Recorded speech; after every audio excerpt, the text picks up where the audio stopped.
Okay, admit all.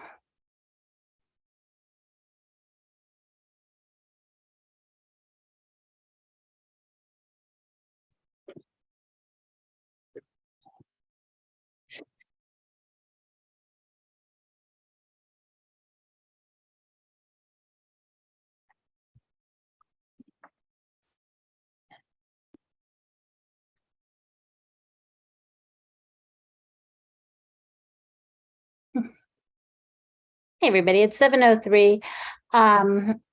Our president, Flora, is running a little late. So she's coming out from Palo Alto, and apparently there's some signals out and road closures. And so she's struggling to get home right now, but she should be here shortly to join us. With that being said, I'm happy to introduce our speaker tonight, Mr. Dan Pasini, a TIP instructor and International Brotherhood of Electrical Workers president for our the local 617, to talk about how students can get into the trades and what it takes to do that. I think it's really great information. My father was in the trades and did very well. So I'm really excited about this. Great. Yeah, it's exciting to be here. I'm grateful. Jenny, first, let me introduce our Spanish interpreter so he can tell everybody how to get into the Spanish interpretation room, and then I'll turn the interpretation services on. Okay, I'm going to grab something. Great, thank you. Hola, buenas noches. Gracias por estar aquí presentes en esta junta con el instructor invitado, que es el señor Dan Pasini, que es presidente de la Hermandad Internacional de Trabajadores Eléctricos para el local 617. Entonces, para que usted tenga acceso a esta junta en español, lo que tiene que hacer es aceptar el canal de español que dice Spanish. Usted presiona allí y luego va a poder escuchar mi interpretación simultánea. Entonces, lo que significa que cuando ellos estén hablando en inglés, yo simultáneamente lo voy a hacer en español en el canal. Entonces, allí vamos a poder, ¿no? Ustedes van a poder escuchar todo el seminario de esa forma. Gracias. Thank you, Never. With that being said, I'm going to start the interpretation right now. Okay. We are also recording this meeting tonight, so anybody who isn't able to make it or wants to go back and review any of this meeting that they might have questions about, please feel free to log into our website, which is attached with the San Mateo High School website. Just go under parents organizations under the PTO and you will find this broadcast. With that, I welcome Mr. Dan Pasini. Thank you, ma'am. It's a pleasure to be here. And I'd like to also introduce Jenny Almeida there. She's our program manager. I am the lead instructor and program director. And we work close together, making sure this program happens for students and young folks throughout San Mateo County. So I'm going to see if I got screen share. I'm going to put up a presentation to kind of let you know who we are, what we're about, what this program does in terms of service to people in San Mateo County and get them into the building trades. And let's see if this works here. Everybody see that okay, I hope? Yes, it looks great. Okay. So we are sponsored and supported by several entities in the county. The number one and most important is the building trades. Without the permission, without the blessing of the building trades, there are 15 affiliates of different trades in the county. This program does not happen. There are approximately 195 of these similar programs. They're all designed and executed a little differently, but they all have the MC3, the multi-craft core curriculum, in common. And that was built by NABTU, the North American Building Trades Unions, back in 2008 and 2009. And it was one of the worst times to try to start something new. So it fell flat on its face, but was reborn around 2010 and 11 as we started to crawl out of the Great Recession. And it's picked up steam ever since then. So it's nationwide, this curriculum that we use and the design of the program. San Mateo County Central Labor Council is critical in supporting us. They work on getting us the funding that Jenny works with to behind the scenes to follow through with these students when they graduate from the TIP program, and helps them with placements and procedures when it comes time to apply for different trades. So we keep them posted on what's available. And that logo down the bottom there is our official TIP logo we came up with about 1.5 years ago. Okay, let's try this. I put this on here not to bore you, but to show you two basic things I'd like you to know about myself, and that is I did get a college education. I went all the way to a master's degree, and then midpoint in my life, roughly somewhere around 40, 41, I became a tradesperson with the union. Before that, I worked off and on during summers and breaks when I was teaching at Mercy High School from 78 to 92. I'd work for a couple of non-union contractors in San Francisco that were fathers of kids that I taught and counseled at Mercy. And that's kind of where I started getting into the trades. I worked non-union from 95 to 7, it says there, with Tandem Electric, which no longer exists. As I was working with them, I was making application to IBW 617 and became a apprentice there in 1997, 98, and went on to work, and you can see all that stuff there. So I've been teaching a long time. My first gig was music and guitar in Jamaica when I was between junior and senior year in high school in 71.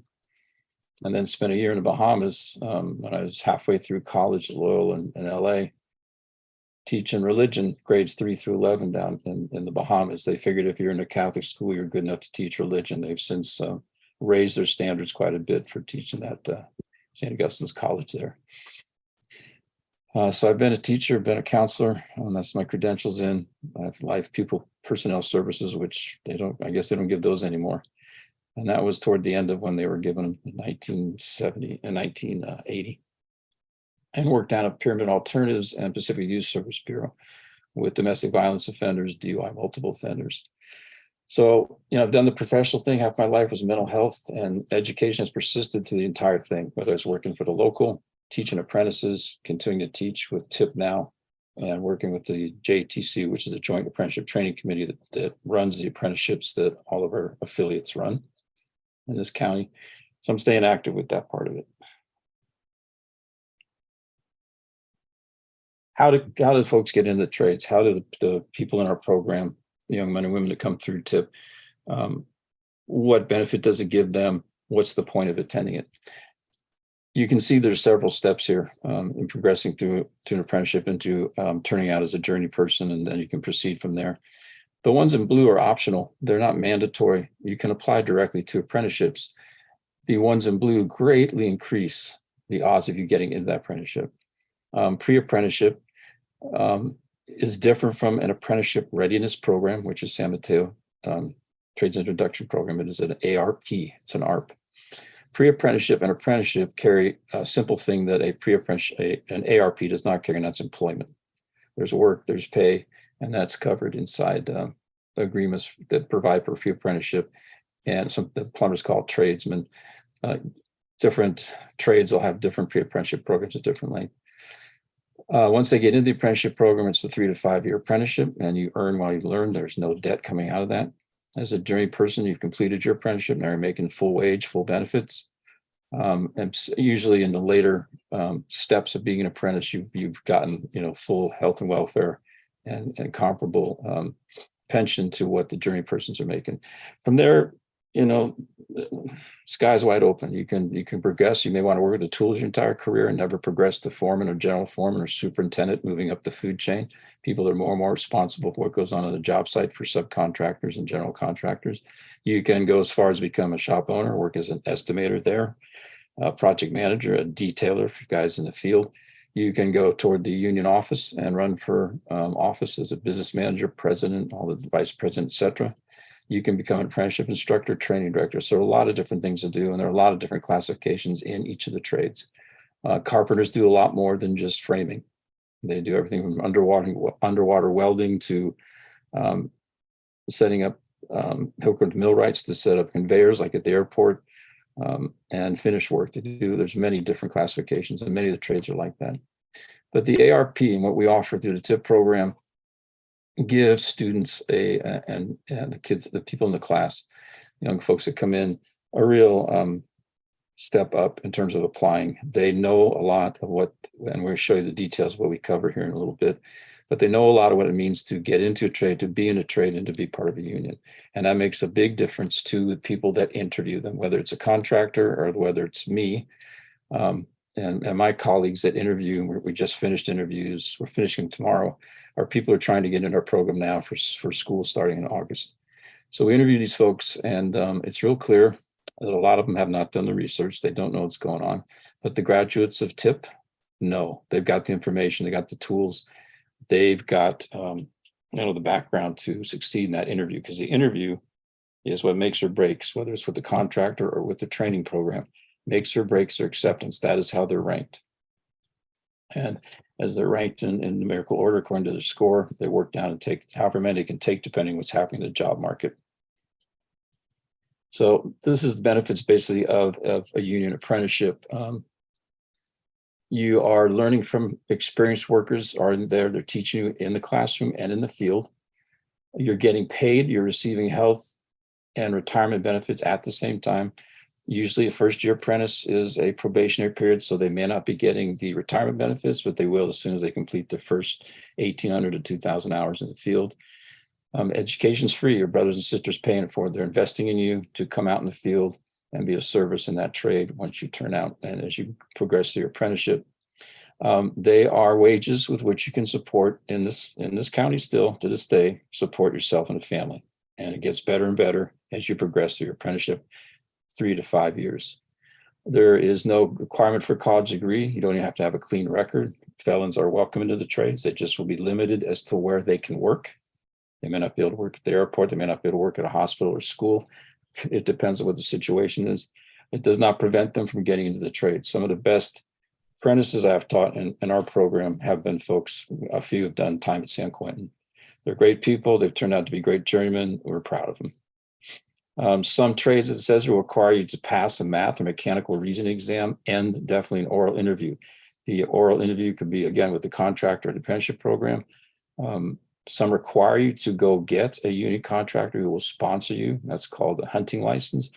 Plumbers do that. Electricians do not. You receive an hourly wage plus contributions from your employer. This is the thing that shocks the kids in the TIP program when you first show them up on the board there. And I asked them, I said, how many got an employer right now that is paying this much money? It's coming from the employer for your health and welfare to cover your whole family and for your pension. Vacation pay they may have, it's really different. And we're going to see an example of that shortly here. There's disability insurance, there's life insurance that comes with, there's all kinds of plans that locals put in place, regardless of trade, for their workers, for their members.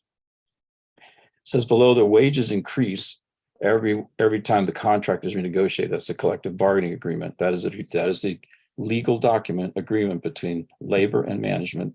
And it's usually 3 is the normal cycle of a contract. It can be shorter, which makes more work for the guys in the office. 5 is a long time. And with the way things increase, go up and down, look at inflation now, 5 years is putting a lot at risk for your members. So people try to keep it short. It's about 3 years. So what happens is you negotiate with the people who employ us, management, contractors, and we work out a new collective bargaining agreement. And usually that includes raises for the next 3, 4, however many years you're making a contract for. Okay, so that's a constant. These things are automatic. It'll be the last time that they have to go in and beg for a raise. They'll never have to do it again once people get into a trade. We have people that our dues employ to go and do that work for us. And as an apprentice, as we'll see here in a minute, your progression through the apprenticeship is automatic. Once you complete the school and field hours, you progress up to the next rank and get that new wage. I'll play this video for you here.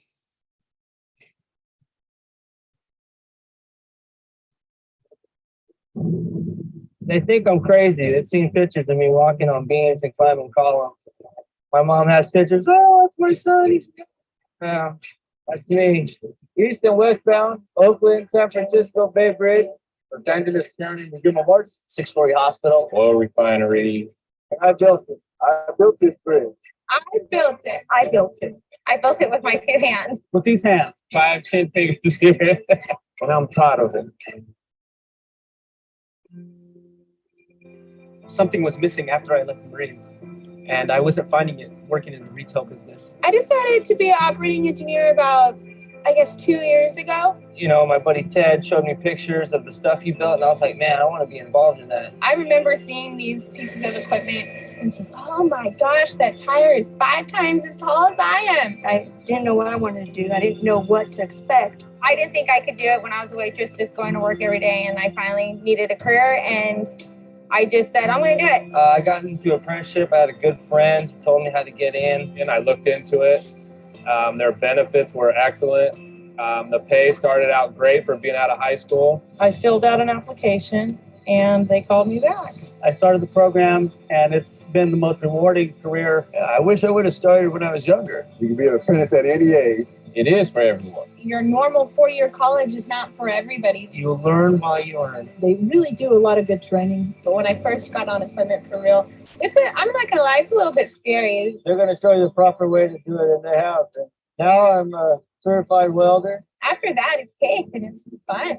And when you journey out, you make really good money. It's a career. The pay is wonderful. It's not just a job. The roadways always have to be built. The bridges are always going to be built. And there's always got to have to be somebody to do it. I'm stable. We have benefits. Actually, this is the first job that's ever given me insurance. Dental and everything for my family that I can imagine. Now I got money in the bank. Not as stressful worrying about making the truck payment. I feel so much better going to bed at night. And you have money to go on vacations? I can provide my kids with a house. And a lot of people that I went to school with 12 years ago still don't have that. On my own, and I don't need anybody to support me. Gives me a lot of confidence. I could be the breadwinner, and I like that. My favorite part of being in that job is with being with the rest of my crew. The camaraderie we got, the brotherhood that we have amongst each other. This is a team effort. Everybody's looking out for one another. I'm one of them. The people I worked with made me feel important, that I could do it. And you make lifelong friendships here. We always have our little tailgate parties and stuff. We do get together quite often. It's like a big family.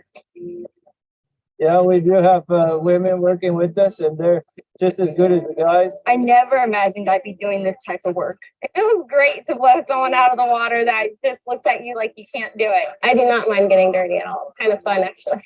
I just love being outside. My body's in better shape. It's like going to the gym every day. As big as the machines are and loud, and I'm having a blast, actually. You get to play around with big Tonka trucks all day long.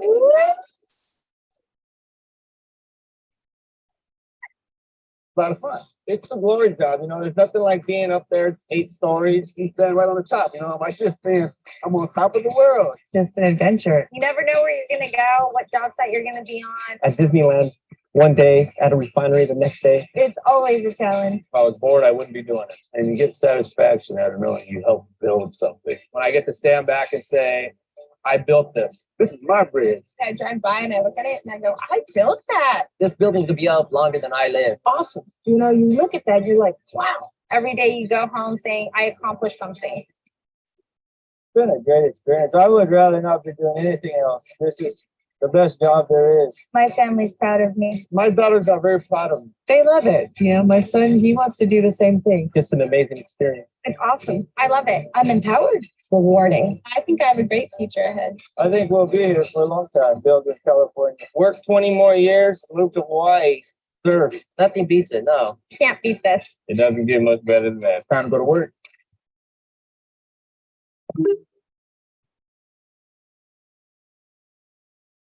So here's the list of affiliates, many of them represented in that little video we just saw.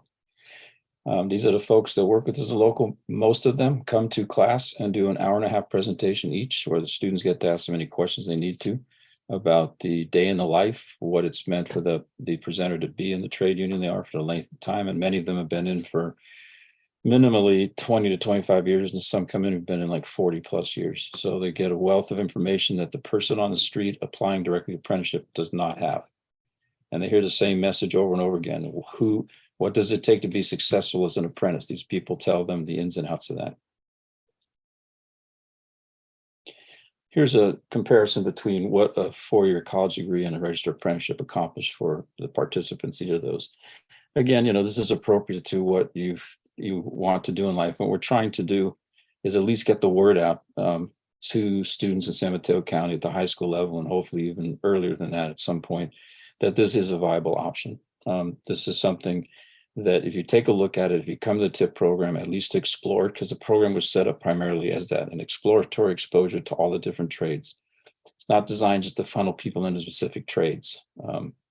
It is an concentrated effort to get them to apply to 3 different trades they might be interested in, to get them to look at the detailed process of application, testing, and interviewing and practicing that. And they don't have to say yes if they get an offer. We encourage them to if it's a trade that they're interested in, which we help develop that interest in opportunity for them as it approaches. You can see the difference here that, I remember when I was going to Loyola back in the late 70s, it was $3,000 a year. Now it's $75,000 to go down there. So college is not getting cheaper. I know that there's some movement to try to make it free again. That bill did not pass last year, unfortunately, but so people will still be paying, depending on what kind of college they go to, be paying a lot of money for them. The trades is not reserved for folks who, as identified from some people that are, there's all kinds of different stereotypes around it, but it's available to everybody. The trades want people who know they're going to be going to school. They're going to be going to school for a couple of weeks at a time per year, or 2 nights a week for the entire year. It depends on the trade set up in their apprenticeship program. There's still school for 3 to 5 years. It doesn't go away. There's still math involved for most of the trades, but it has an applied application to it. So it's not the math they grew up with in grammar school and high school. It's the math that has an immediate, important, reliable use to the job they're doing out in the field. So it's easier for them to succeed in that, and the training and the support to get in the program for that. Again, most trades require, especially mechanical trades, you need no more than 1 semester of C in algebra. And if you got that, you're in. And it takes a little bit more than that to get some of the math in the mechanical trades, and that's plumbing, electrical, sheet metal, sprinkler fitters. But again, it's well taught. Programs do a great job of training folks to become the best craftsmen they can be in all those trades. So you can see there's a couple of advantages of registered apprenticeship over what 4-year college requires. But again, it depends what the student really wants to do for their life, what they're going to spend their life doing. Here's an example in our local 1 trades. This is the kind of pay, this kind of wage, and health and welfare and pension. And remember, keep in mind that health and welfare and pension are paid by the contractor. You do not pay into them. There are separate pension programs that a local may have, like 401k, for example, that they add in addition to their 401a or other provision that's paid by the contractor. The total package for journey purchases in this trade particular is close to $130 an hour when you add in the other bits and pieces that are attached to this. But most trades will start you at a 35 apprenticeship rate. Some start you at 50% rate, and these are the percentages of the journeyman wage. Look at that column there. That's not bad. $25.90 a day to start out, $90 an hour to start out. That takes about the probationary period of about 9 months to a year. Possibly depends how much work you do. As soon as you do those hours and you pass the probation period, which is a time for you to find out if this works for you and for the trade to find out if you work for them, it's could be a good fit. Those other increases come pretty quick. You're just going to work, doing your hours, going to school, and now you're making $33.30, and you keep going. Now you're making $40.70. It comes fast and furious.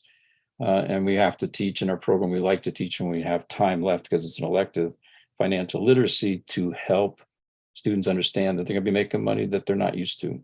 And if they got a family, they already know how that's going to go. And most people have been managing their money for a long time. We get a lot of people in the TIP program that are in their mid-30s, late 20s, mid-30s. Now we're getting more and more right out of high school, which is fantastic, because if they start working, by the time of 1920, they will retire with a substantial pension. So this is just one example. Again, at the bottom there, green, promotion through these steps is accomplished through, according to most apprenticeship programs standards, once you complete both the field and classroom hours to get to that next tier. So what is TIP? It is an apprenticeship readiness program, an ARP. And its major purpose is to expose participants to unionized construction industry, and they'll learn things to help candidates get into and succeed in a building trades apprenticeship program. So the end game, you know, and we have students, this happens, we have students who are not shy about what we're throwing at them, and they go out there and they start applying. They take a look at some trades, they find out everything they can about it online, YouTube videos, they start doing the research, they start applying. We've had students last in our program for, I think one of our instructors now, she lasted barely 2 months. Leah was very quiet. She didn't say much. She came into the program years ago, a few years back. She started applying. She got into sheet metal workers. Within a little less than 2 months, she was a first-year apprentice. If that happens in the course of our program, we're delighted.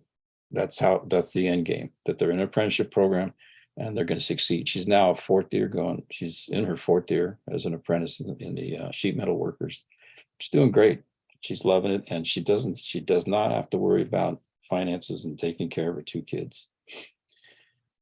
NAB2 supports and created this apprenticeship readiness program, again, going back to 2008 and 9. They are throughout the US. There's about 195 of them. They were established because of a couple of reasons. One major reason was the extreme shortage we're going to have in a very short amount of time that they've been talking about for over 20 years of people to build the buildings that we need. All the people that can do the work that they do, from lawyers to doctors to lab technicians to teachers to whoever, have buildings to work in because of the construction trades. So we're running short of those people, and things still need to be built. And getting the word out to young people has been very difficult. Getting it out to women, people of color, and transitioning veterans has been difficult. We keep working on it. We keep improving our methods. We try everything we can. Being here tonight is a blessing to us that we can use this avenue to get this word out to you parents, teachers, and your students and your children. It helps them gain access to registered apprenticeship programs to which they have been cut off from for years because it was an old white boys club for many, many years. We started getting past that probably about just maybe 10 years ago, where it started to get more open to people. There are people still out there that don't think women should be out there in the trades, but they're learning slowly but surely that women do the work just as well as they do.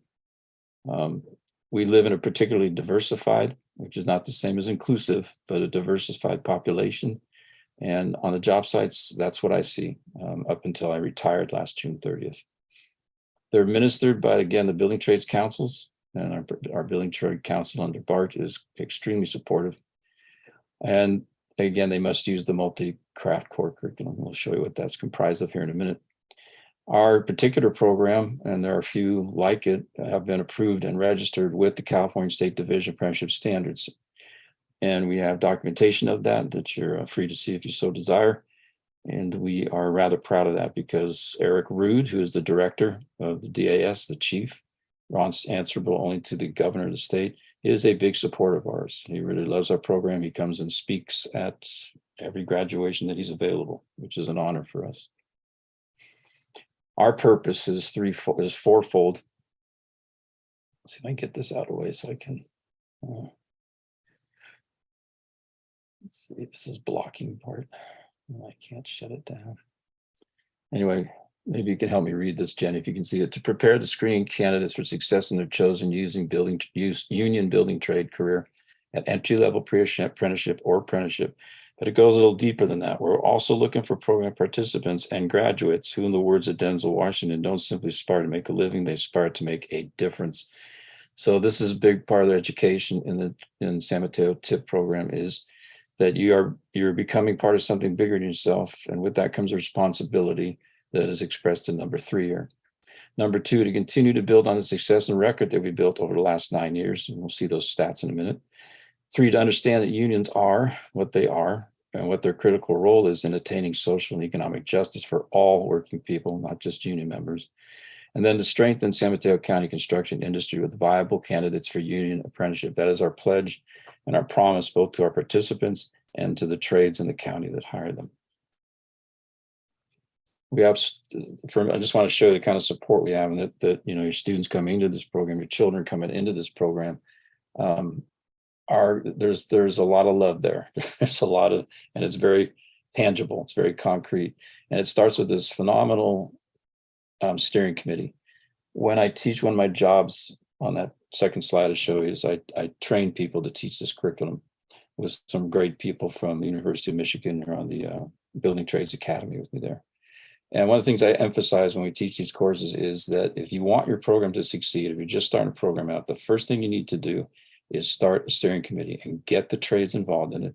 Get the community building trades council, get people off of that on there. Any support you can get, build this team, have them meet and have them mold the direction of your program and get it started. So these folks have been involved in this for quite some time. There's been a few personalities have switched as other folks retired and moved on to more bigger responsibilities within their union. But these folks will stay with us the whole time and they make it happen. Their support is tremendous. And those four ladies on the left there, you can see Jenny's one of them.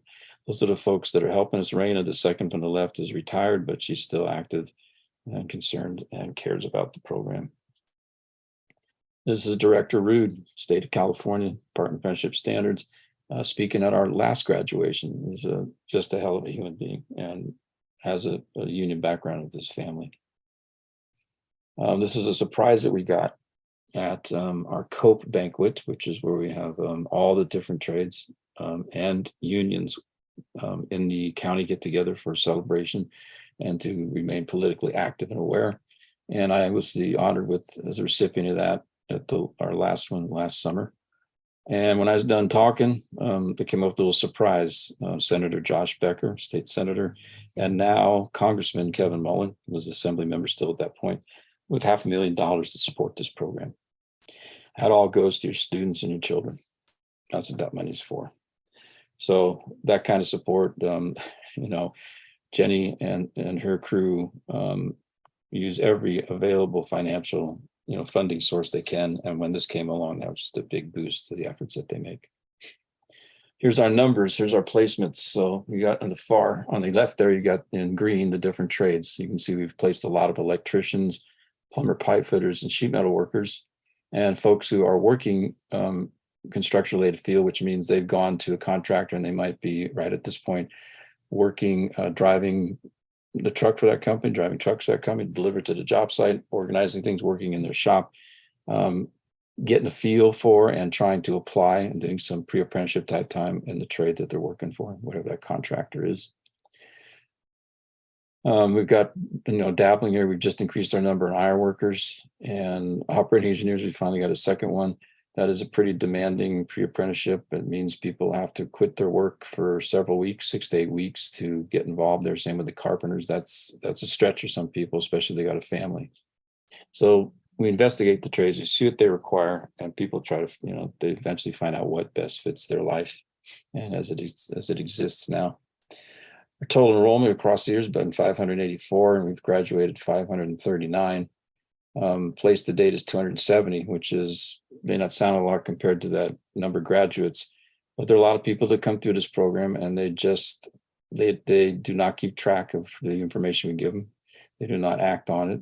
They find other things to do, but we're really happy with people we've got in there. And one of my greatest joys when I was still working was to go out in the field. And the last job I was on alone, we had 5 TIP graduates working on that job. Some were about to turn out. I think in 2021 is when our first early TIP graduates from when we started our program had finally completed apprenticeship programs in several trades, and we're now out in the field as journey persons, which was great to see them and talk to them about it. And it was everything that we said it was to them, and they're having a great time with it. So the electrical trade that I'm in, there were 5 people in the crew that had been through the TIP program, and they were really content with their choice. A couple of pictures, some stuff we get involved in class. There's this, we do, they get their hands on the tools. They love that because they don't feel so awkward when they get out to the field. They, for the first time as either a pre-apprentice or a first-year apprentice, they know the difference between a rattle gun, screwdriver, and a hammer. They learn to use different things, what materials they work on, etc. So there's 2 to 3 nights of hands-on like that. They don't build anything. That's not the point of our class. It's just to get them familiar with how the tools work, what they're capable of. On the top right there, you have the plasters used to come in and have the students do Venetian plastering, which is one of the finer skills that a plasterer does. And they would teach that for a while. Down at the bottom, we got them working on consensual decision-making. There's an exercise they're doing there as a small group. And on the far right, they're doing blueprint reading. Here's what they're taught. And the most important components of this, which will, if they do a little reading and they remember the language and they bring the lessons of the trades introduction program to their interview, they will knock it out of the ballpark. If they pay attention to what they learn in the orientation, industry awareness, what it means to be in a trade, what it means to be a success in the field, particularly as an apprentice, to understand how the construction industry works in relationship to the trade unions and how we work together to build the things we do in this county. And then the heritage of the American worker and American labor history gives an appreciation for what they have and how it got to the point where it is and what they need to do to keep it going and maintain it. Basic math for construction. Again, we try to redefine math in life as an applied science and not just a seemingly unattached to their daily lives, which it will be absolutely as they join a trade. Exposure again to tools, materials, then construction health and safety. That's divided into 2 certifications, OSHA 10. So they walk into their interview, whether contractor program with OSHA 10 certification and a first aid CPR card certification. They're also familiar, even if it was an all-male class, with health and safety issues for women in construction. And then the rights they have as apprentices and people and humans in general when it comes to sexual harassment, hostile work environment. We talk about diversity in construction industry, which I'm happy to report is pretty much a moot topic for them, given the neighborhoods and the schools in this county. But inclusion is a whole nother discussion and the work that still needs to be done in that. Green construction was required by SB1. We're still going to continue to teach it, SB1 funding or not, because those are the buildings we're going to be putting together. If you look at buildings going up in this county now, they are largely glass, and there's a reason for that. And if we have time left after we cover these other things, blueprint reading and financial literacy are also on the docket. Class structure is 120 hours total. That's 43-hour sessions, so it's about 5.5 months going up to CSM is where the class is at. We have a classroom up there. We are complying with current TIP COVID-19 protocols that they have, which requires vaccination, no masks at this point. They're recommended, and then recommended boosters. So we're requiring that for the foreseeable future. And for the next class, it's going to start in July. Even though I think Biden's going to put an end to the crisis level of the COVID in May. We're currently in class 2023.1, which is meeting Wednesday and Friday nights. And then the second class will start July 6th. Leah will be instructing that. And that's class 2023.2. That'll be on Tuesday and Thursday nights. So that's coming up.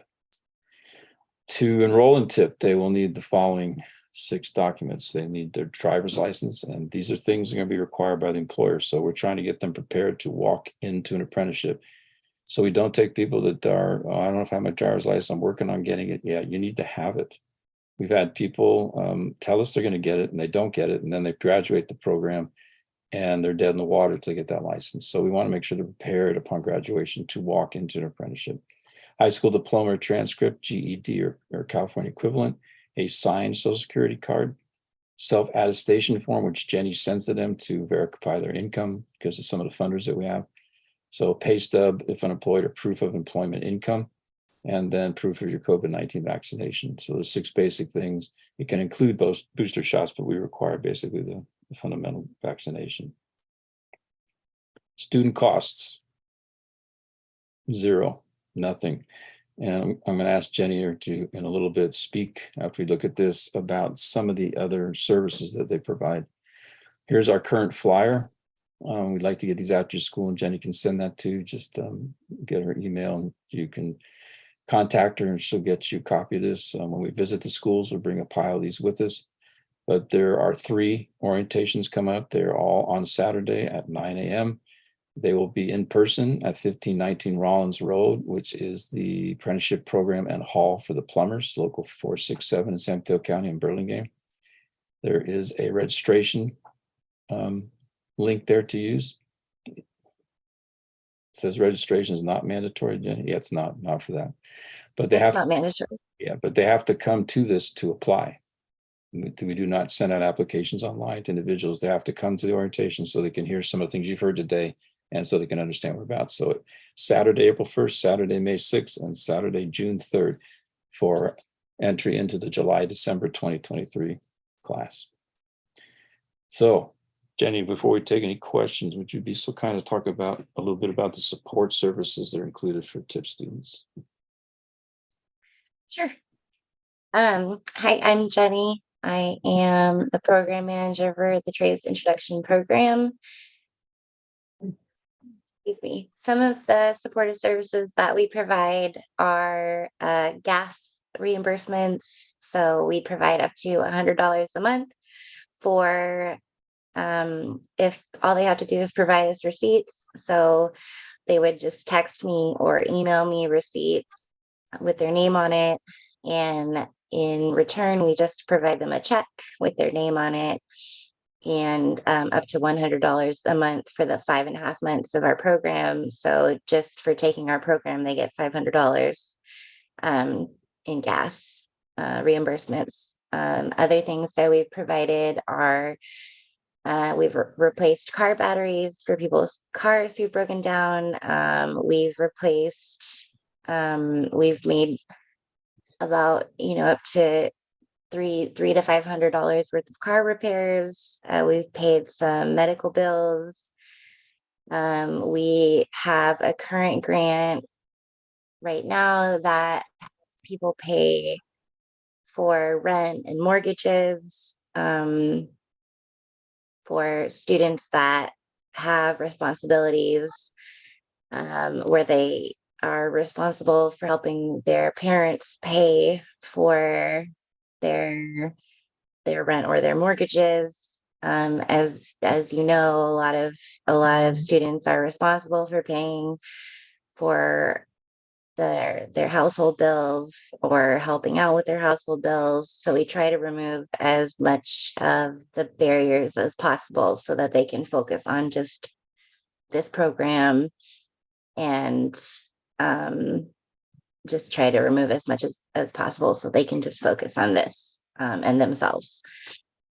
And let's see, what else? Basically we also have just started a pilot program for childcare. So that is one of the biggest things that we've been doing. Hopefully that's not a big thing that your students will need. But we are also providing childcare. And then also on a case-by-case basis, basically, if there's any needs that your students or children need, they can just come to me on a one-off basis and we can just talk about, whatever their needs are. We'll try to work with them about it. So. Thank you, ma'am. That is our presentation. So if you have any questions, we are here. Then I'll put my email in the chat. So if you just reach out to me and I'll send you a copy of the flyer and I will send it to you. Hi. Hi, Thank Flora. you. You made Hi. it. You made it home. Did. Thank you so much. That was just so interesting and so amazing that we have such a great resource and program. Yeah. Sorry, I'm trying to access the questions. There was one that came in during the talk, Mhm. and that was, do you start getting paid the day that you start the apprenticeship? Do you get benefits, healthcare right away? Like, when would those benefits actually start? So they do get paid. Yeah, you can't go out and work in the field unless you're paid. So they get paid immediately. Health and welfare can kick in anywhere from 300 to 600 hours typically. And then that health and welfare starts. So they would need to maintain whatever plan they have then until that kicks in. So it varies per trade. I see. So they would take those courses and then They'll do the start, apprenticeship. yeah, they'll start their classroom work. And at some point they may start working in the field before their class actually starts. Say their classes start mid-August. Even before they go to school, depending what the need is in the field, they may get placed out on the job site. So they'll be working before they actually start class. Okay. But that can happen sometimes. And that just gets their hours out of the way quicker so that their benefits kick in, and those benefits cover their family, their family, their spouse, partner, and children, no matter how they got them through adoption, etc. The kids are covered. Wow.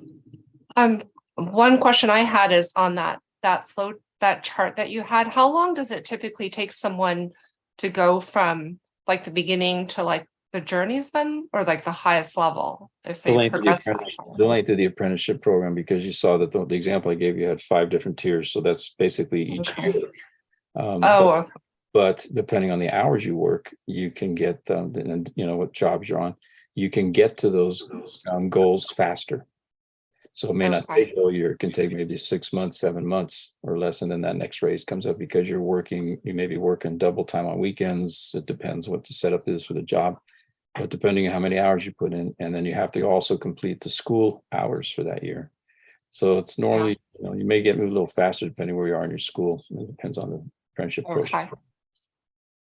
There was a question earlier, there were a bunch of questions, but I feel like you covered a lot.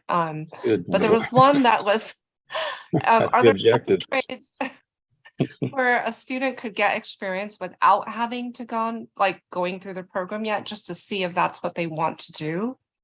They could, but unfortunately, it's not going to be the same. And I'm hesitant to recommend this because it sometimes gives them a bad taste about that working the trades. They'll go work non-union, which is an option. I did that for 2 years before I got in the union.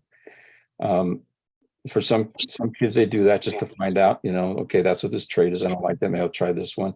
As long as the goal for them, as a participant in this program, graduate of it, is to get into the union version of that trade, they can go through and they'll see the stark difference between the two and how they're treated. It really is entirely different. Not so much maybe outside the work you're doing, but the regard that your coworkers and your management have for you working in the field. So as long as it doesn't, turn them off from continuing to explore the option for themselves, and they're applying for a union apprenticeship while they're working non-union, that could work to get them some exposure as to what it's like. But again, union apprenticeship, by definition, the state of California is they don't expect you to know anything.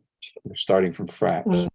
So we'll have people ask us all the time when they come into interview, they go, okay, I don't know, I'm getting accepted yet, but what courses could I take? And they said, you don't have to take any courses. You came to the interview. That's all I needed to do.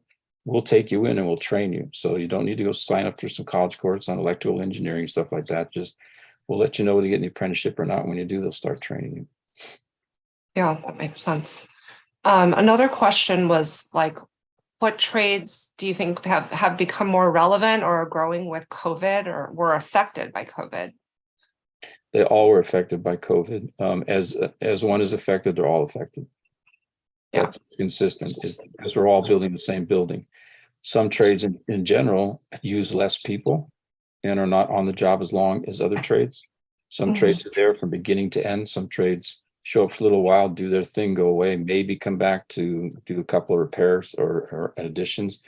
But there are other trades that are consistently on the job. And that's part of what the program shows them, is who's got longevity, who uses the most people. And you can see that's where we have the most people in those trades that we've placed, because number one, they're geographically limited. They're by the county. Some trades like,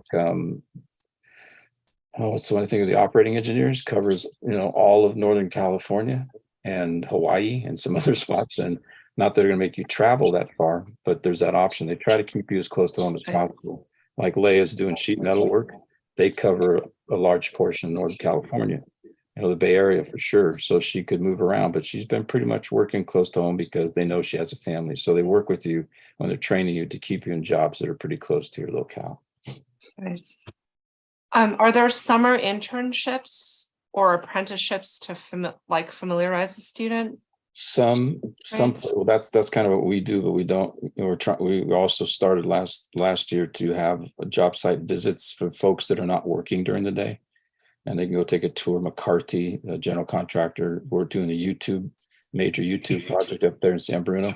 They offered their site for us to come visit, and it was great. So we're going to try to do that some more. But in terms of internships, no, there is for some trades. helper programs. And that's for kids, usually children of union members, brothers or sisters in the local who are coming home from college, like say for the summer or Christmas break or something like that. And they want to go work in the field a little bit to see what it's like.